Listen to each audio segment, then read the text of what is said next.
আমাদের আশেপাশে এমন কিছু লোক আছে যারা আমাদের সবার বন্ধু নামে পরিচিত থাকে। তাদের মুখে থাকে অনেক মধু, অন্তরে থাকে বিষ। তারা মুখে মুখে আমাদের সামনে এমন ভাবে নিজেকে উপস্থাপন করে তাদের থেকে ভালো মানুষ আর এই দুনিয়াতে একটাও অনেক। তারা মানুষের উপকারে থাকে, তারা সব সময় মানুষের বিপদে সবার আগে এগিয়ে আসে। তারপরে যত নীতিবান কথাবার্তা আছে সবকিছুই তাদের মুখে থাকে, কিন্তু এগুলা ততক্ষণ পর্যন্তই যতক্ষণ পর্যন্ত সে আপনার সামনে থাকে, যতক্ষণ না পর্যন্ত তার স্বার্থের মধ্যে আঘাত লাগে। এই মানুষরূপী জানোয়ার, ওদের কাছ থেকে নিজেদেরকে যতটুকু পারেন দূরে রাখবেন। আমি এরকম হাজারো লোক দেখছি যারা প্রত্যেকটা সময় মানুষের উপকার করছে, এই করছে সেই করছে, তার দ্বারাতে মানুষের এই হয়েছে সেই হয়েছে, এরকম আরো নানান রকমের কথাবার্তা তাদের মুখে থাকে। একটা সময় যে যাদের সাথে অতীতে ভালো সম্পর্ক ছিল তাদের সাথে সম্পর্কে টানাপোড়েনের পরে তাদের নামে বদনাম করতে তারা দ্বিতীয়বার কোনো চিন্তা করে না।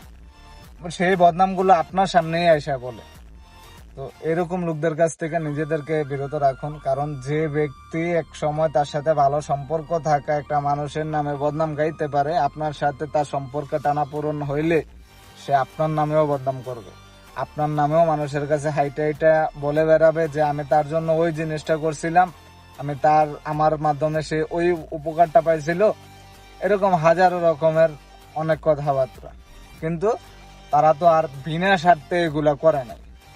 প্রত্যেকটা উপকারের পেছনে তাদের স্বার্থ লুকানো ছিল। তারা ওই চিন্তাটা কইরাই একটা পা কাইক দিত যে আমি এইটাতে গেলে আমার কতটুকু বেনিফিট হবে।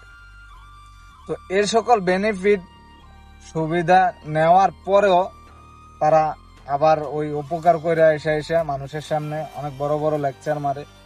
আমার কথা হচ্ছে ভাই, যদি মন থেকে সৎভাবে মানুষের জন্য উপকার করার ইচ্ছেই থাকে তাহলে তোমার স্বার্থ খোঁজা উচিত নয়। আর উপকার করার পরে তোমার মাধ্যমে একটা মানুষ উপকৃত হয়েছে, ওই জিনিসটা তো যে উপকৃত হয়েছে সে জানে, তুমি উপকার করছো তুমি জানো, উপরে একজন আছে আল্লাহ, উনি জানে। এগুলা তো মানুষকে বলা বেড়ানোর মতো কোনো কিছু নাই। তুমি যেটা উপকার করছো তো করছো, ওইটা তোমার মনে মনেই আছে। এরকম উপকার করার তো কোনো দরকার নাই যে উপকার কইরা মানুষের কাছে বইলা বেড়াই তুই ওই মানুষের সাথে সম্পর্কে টানাপোড়েন হইলে তার নামে বদনাম করতে হইব।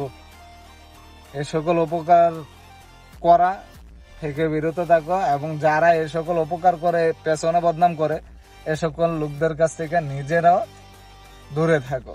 ধন্যবাদ।